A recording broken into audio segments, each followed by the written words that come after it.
Bismillahirrahmanirrahim. Assalamualaikum warahmatullahi wabarakatuh. Apa khabar semua? Diharapkan kamu semua berada di dalam keadaan yang sihat.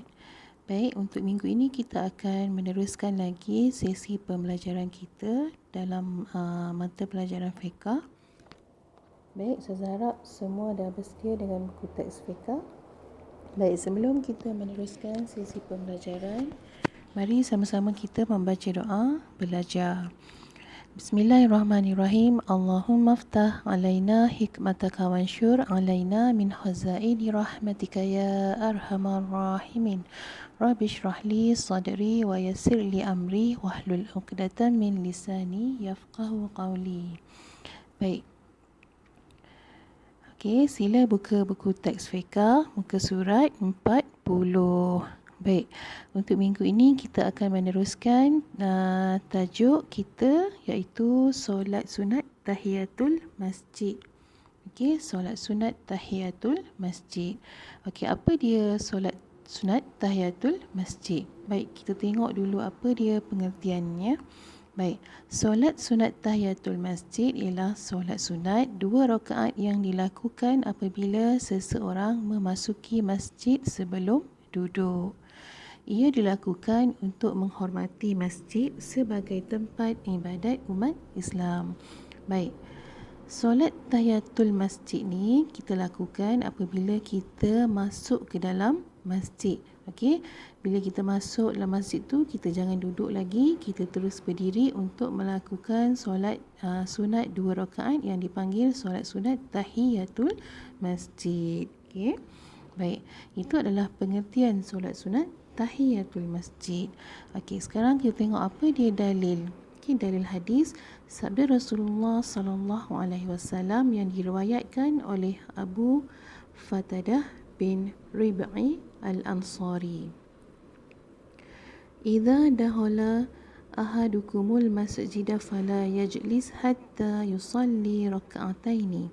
Maksudnya, apabila salah seorang daripada kamu masuk ke dalam masjid, maka janganlah kamu duduk hingga kamu lakukan solat 2 rakaat.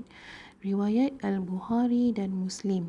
Baik, ini adalah hadis ataupun dalil hadis yang berkaitan dengan solat sunat tahiyatul masjid. Okey, baik. Sekarang tengok muka surat 41. Okey, 41 ni ialah kaifiat solat sunat tahiyatul masjid ataupun cara-cara solat sunat tahiyatul masjid. Okey, sekarang kita tengok dulu apa dia lafaz niat solat sunat tahiyatul masjid. Baik, usolli tahiyatul masjidi raka'ataini lillahi ta'ala. Maksudnya, sahaja aku solat tahiyatul masjid 2 rakaat kerana Allah Ta'ala. Okey, ini adalah lafaz niat solat sunat tahiyatul masjid. Baik, sekarang kita tengok rakaat pertama. Okey, macam mana cara-cara solat sunat tahiyatul masjid ni? Okey, untuk rakaat pertama. Baik, yang pertama seperti biasa niat berserta takbiratul ihram. Yang kedua membaca surah Al-Fatihah. Yang ketiga membaca surah Al-Kafirun atau surah-surah lain. Yang keempat rukuk. Yang kelima i'tidal. Yang keenam sujud. Yang ketujuh duduk antara 2 sujud. Dan yang ke-8 sujud. Okey, kemudian bangun dan kita teruskan untuk rakaat yang kedua.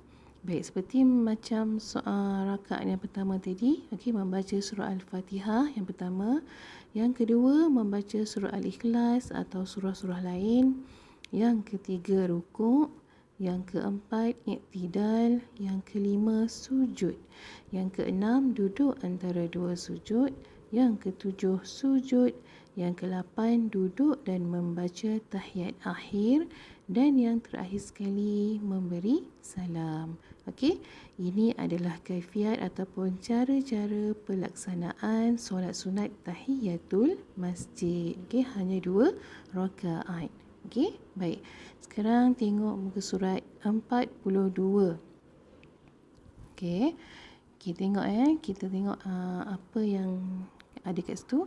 Okey, selepas selesai solat sunat tahiyatul masjid, digalakkan terus duduk dan berniat iktikaf. Okey, ingat lagi tak apa yang Ustazah pernah beritahu apa maksud iktikaf?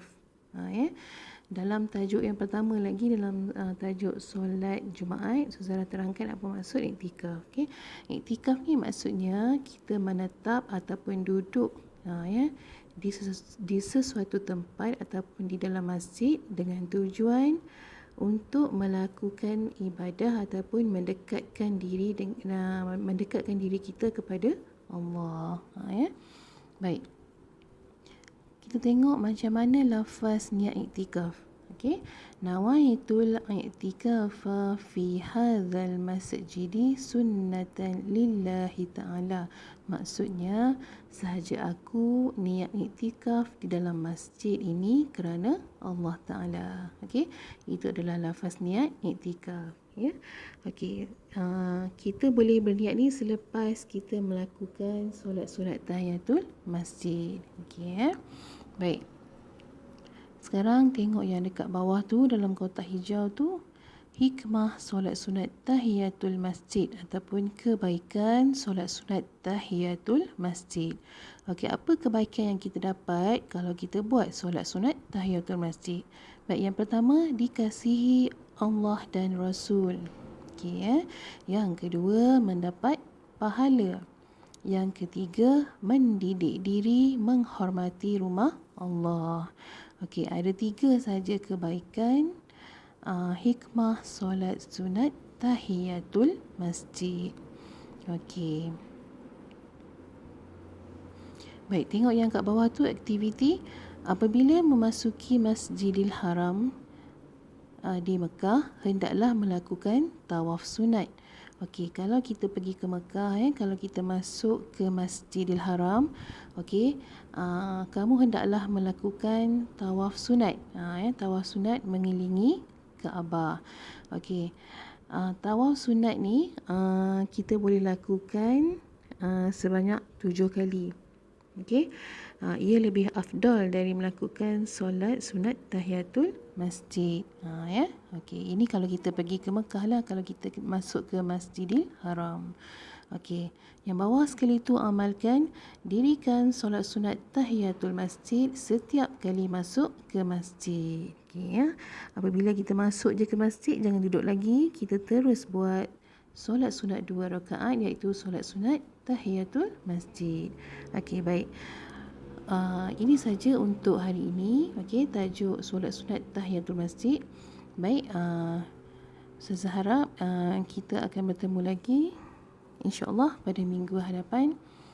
Okey, untuk tajuk yang seterusnya. Okey, itu saja. Assalamualaikum warahmatullahi wabarakatuh.